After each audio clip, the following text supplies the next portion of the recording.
For meniscus injury tips, tricks, do's and don'ts, stick around, we'll be right back.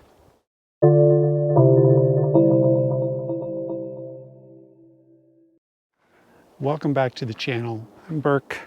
I've done a few videos so far on the knee joint, and I always have lots of questions from viewers about what they can and cannot do after being diagnosed with a meniscus tear. So in this video, I'm going to tackle very briefly some do's and don'ts, tips and tricks if you have a new diagnosis of a meniscus tear.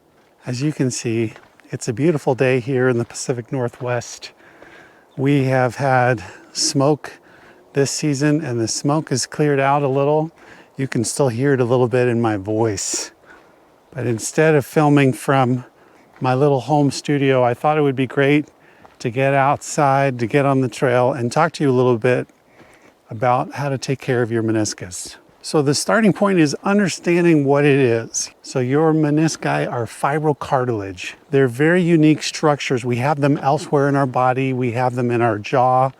We have them in our spinal joints.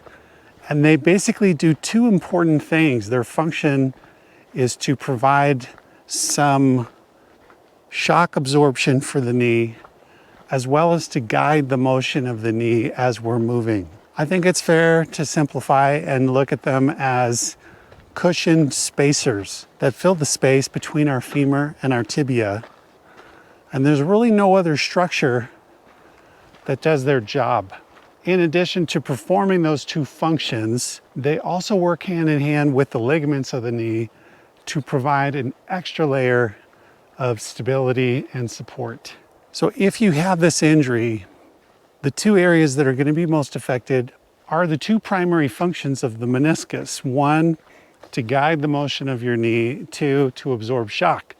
So if this is a recent diagnosis and you're still in the subacute stage, still having a lot of knee pain and swelling, the motions that we need to avoid are motions that overly challenge either the control of your knee or that provide high peak forces, because those are two of the things that are going to challenge that structure the most. What I'm doing right now, walking, this is a good example of one of those activities that under the right conditions could be well tolerated by your knee, but under conditions where, let's say you're scrambling over rocks, you're on uneven ground, all of the side-to-side motion, how your foot and ankle moves on the ground, all of those things can cause your knee to shift out of its normal alignment, putting stress on your ligaments as well as your meniscus. So if you just have this injury, try walking on fairly level ground at first, paved ground that's not going to tax the side-to-side stability of your knee. Shock absorption, these are things like running, jogging, hopping, sudden quick movements. But I have also seen people with meniscus tears who have difficulty tolerating force into the meniscus with activities like cycling. So really for you, anything that puts force through your knee, the lower the force in general, the more well tolerated it's going to be. There's a next important topic, and that is what happens if you do these things and you have an injured meniscus? What kind of danger are you in? If you push yourself a little hard on a walk or a hike, if you try to play your sport a little bit, if you're just unlucky and you catch your foot wrong and you feel a pain in your knee, what's the risk of damage, further damage or injury to this structure?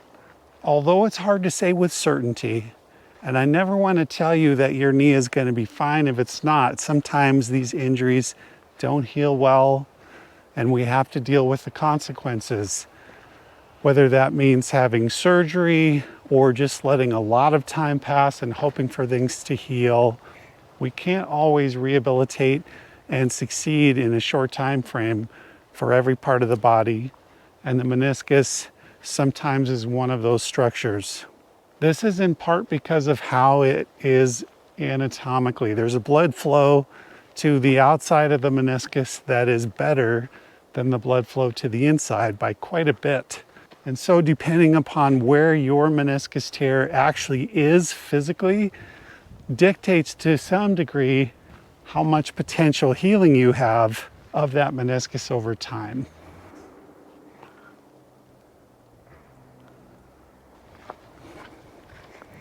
Now, meniscus tears are some of the most common knee injuries there are, and it's because of what a vital role the meniscus plays in absorbing those forces and guiding the motion of the knee. When you're trying to figure out what activities you can do safely after tearing your meniscus, the first principle that's probably worth mentioning, we use this all the time, is that hurt does not always equal harm. Meaning you might feel some soreness in your knee, but you're not technically making that tear any worse.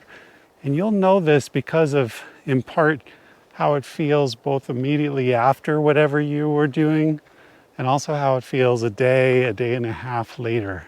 With that said, I would encourage all of my patients to make really smart choices about their activities and to avoid the activities that stress either of those two main functions. So do things that allow the knee to track easily, pretty straight, and to activities that don't include really big spikes of compressive force or impact. So here are my top recommendations for things to do when you're in the early stages of your meniscus recovery. 1, try to get on an exercise bicycle. That allows your knee to track pretty easily in the direction that it normally goes, and it allows you to control how much force you put through your knee. You can soft pedal, spend 15 to 20 minutes every day, even twice a day, monitor for pain and swelling, but that's generally going to be one of the safest aerobic kinds of things you can do right after a meniscus injury. Walking is an activity that some will tolerate and some won't. So you just have to try and see. My rule of thumb is try to do as much as you can without setting yourself back. The more blood flow you get, the more motion to a degree, the better your tissues will heal. But if you cross that line and you do too much and you cause more damage or more inflammation, you're setting yourself back. So monitor for those immediately after to 24 to 36 hour cycle increases in pain, swelling, catching, those kinds of signs and symptoms. To put it bluntly, we're waiting for time and blood flow to do their thing. And they're going to do their thing to a degree that we can't predict always. So our primary job is to keep the rest of your knee as healthy as possible without causing further damage. So a lot of the exercises that you do in rehab have that purpose. Let's keep your quad strong. Let's keep your hamstrings, your calves, especially your hips strong. You are going to need those muscles no matter what. And the stronger they are as your meniscus heals, the easier it will be to get back into your normal activities. We lose strength incredibly fast, and it can take a long time to get that back, especially as we get older. So if you've already seen a physio for your meniscus tear and they've given you exercises and you felt, hey, these exercises are not improving my pain at all, they're not making me feel better, these exercises are useless, I shouldn't be doing them, I want to recommend that you rethink that. Get back to those exercises because they're going to help keep your knee healthy while you're waiting for your meniscus to heal.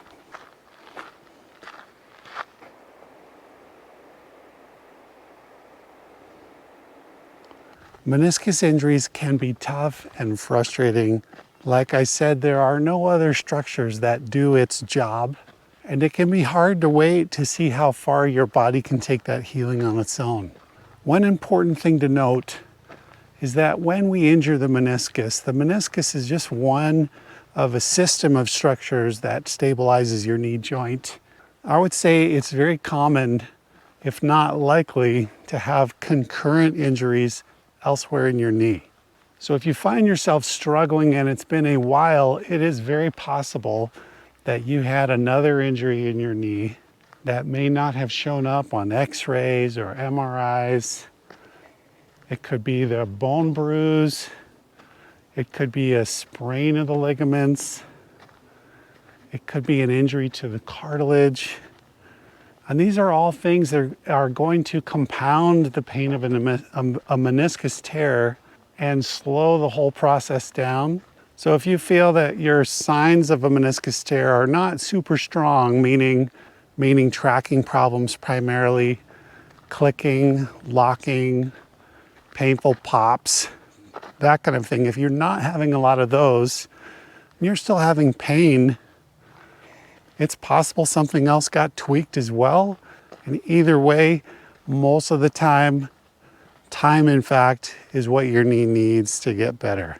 So we're back to square one, rehab, keep your knee joint healthy and strong. Exercises we're gonna do for the joint tend to be open chain at first.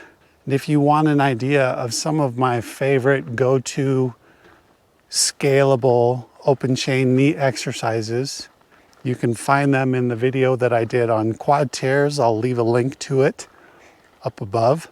And I love to work hip stability at this stage because as long as you can put a little bit of static body weight through your knee, you can generally tolerate hip stability work. And since that's one of the first areas of strength to disappear after an injury to the lower body, it is well worth spending some time working to rehab it now. Some of you may be wondering, well, how long does this take to heal? I have seen these take 3 weeks after an acute sports injury, and I've also seen them take months and months and months. And sometimes I've seen them get a little better and then flare quickly with a return to activity, and people fall into a spin cycle of re-injuries, at which point most of the folks that fit that bill have needed to get surgery to remove the torn part of their meniscus. So that does happen as well. And if you found something useful in this video, please give it a like. It helps the algorithm for YouTube bring this video to other viewers like you who may have similar questions. And I hope this has been helpful for you, and we'll see you next time. You can hear how out of shape I've gotten. Oh, we've had all this smoke, it's got me inside. It's terrible. Boy, it's a lot better today. But I can still see haze up in these nearby foothills. So I know it's not as good as it normally is. It's just the second week of September, and I'm ready for some fall rains to come. We really, really need them here in the Northwest. I hope you're staying safe wherever you live.